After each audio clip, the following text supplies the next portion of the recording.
You're welcome to Wrestling About. Today we are going to talk about unknown facts about WWE and WWE superstars. Please subscribe to this channel and press the notification bell. WrestleMania 2 is the WrestleMania event took place on Monday. WrestleMania is held on a Sunday, except for a WrestleMania 2. The event took place on Monday, April 7, 1986, making it the only one to not take place on Sunday. The very first WrestleMania event took place on March 31, 1985, at Madison Square Garden in New York. During the match of Hulk Hogan and Mr. T defeated Paul Orndorff and Roddy Piper in the main event, and Cyndi Lauper was a ringside manager for a female wrestler named Wendy Richter.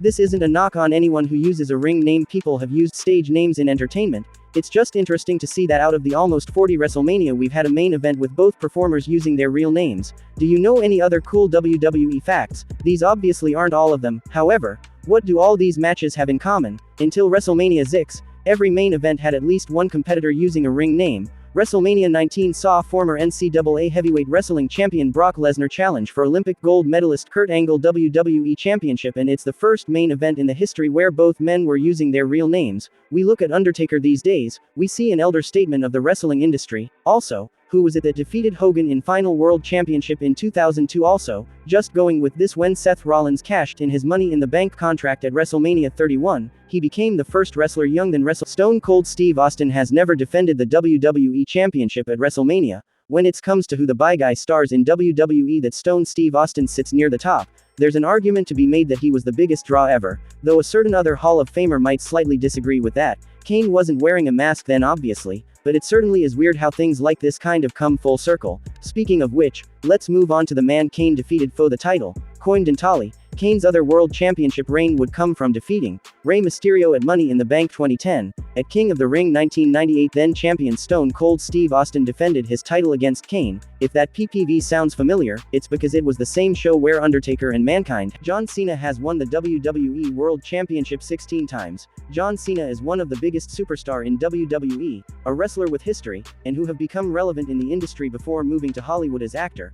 As a wrestler, he have won some championship in WWE and even have a record of being 16 times world champion, and also set to be in the Hall of Fame. He have fought so many wrestler in his past years as a WWE superstar. With record of victory and losses, he is a superstar who fans really likes till date. Don't forget to subscribe.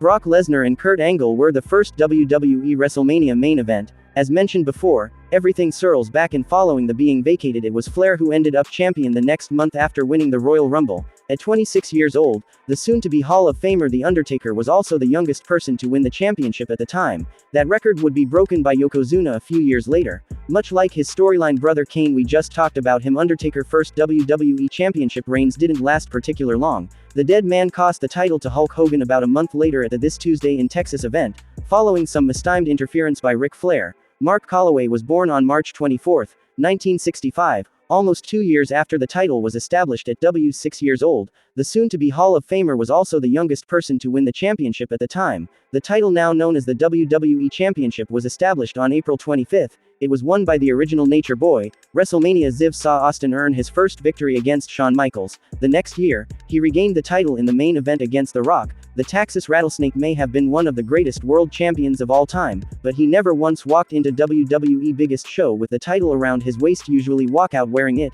In short, The Undertaker was at his best when John Cena was the first person to point at the WrestleMania sign. The whole pointing at the sign trope is so ingrained in WWE culture that seems a decades old. What many may not realize is that it's relatively new. In researching for this piece, we've gathered that the promotion first began hanging the iconic WrestleMania sign at the events leading up to the show of shows around WrestleMania XX. Back in 2004, it wasn't until 4 years later that the whole point at the thing really started. Rey Mysterio was actually champion at one point. Yes, he's most famous for holding the World Heavyweight Championship. However, in 2011, following CM Punk's defeat of John Cena and that year's Money in the Bank, PPV, where Punk left the company with the title, Mysterio won a tournament to be crowned the new champion. They train before performance. Being a wrestler takes 2 to 3 years of training, making it one of the hardest profession to do. Many people think scripted while some think the opposite, but the answer is that wrestling, especially WWE, is 100% real. I will not talk about why WWE is real in this video. Subscribe to watch the video anytime I post it. WWE is a company that have gathered some fans around the world. Some watch live while some watch on TV. WWE policy listed that no wrestler will be allowed to perform without training or fully sound, which makes them strong to perform in the ring, to prevent some several injury in wrestling. That's the end of this video. Don't forget to subscribe to this channel and press the notification bell.